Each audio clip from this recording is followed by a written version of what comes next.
On This Week in Horror in 1922, legendary horror host Maila Nurmi, who would become better known as Vampira, was born in Gloucester, Massachusetts.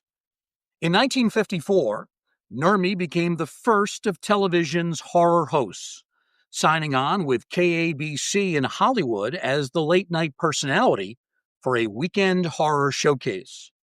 As Vampira, Nurmi took on a look and a persona that was based heavily on Charles Addams' depiction of Morticia in the Addams Family cartoon. The introduction to the show was especially memorable.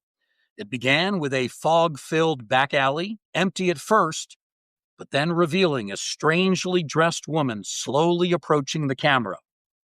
Dressed seductively as a female vampire, Nurmi would cry out in blood-curdling fashion and then offer a seductive greeting of good evening.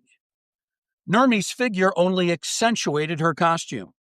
With a waistline measuring a mere 17 inches, she wore a black, skin-tight dress featuring ripped sleeves.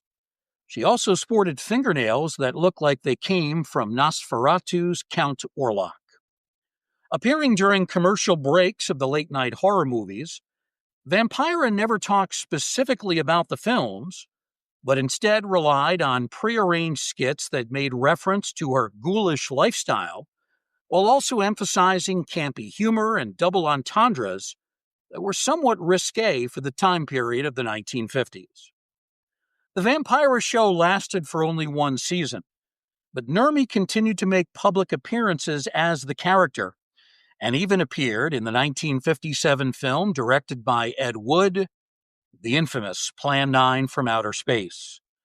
Although Wood's filmmaking was usually amateurish, to say the least, Nurmi came to admire him for his passion and persistence in making B-movies. In the 1960s, Nurmi opened an antique store in Los Angeles called Vampira's Attic.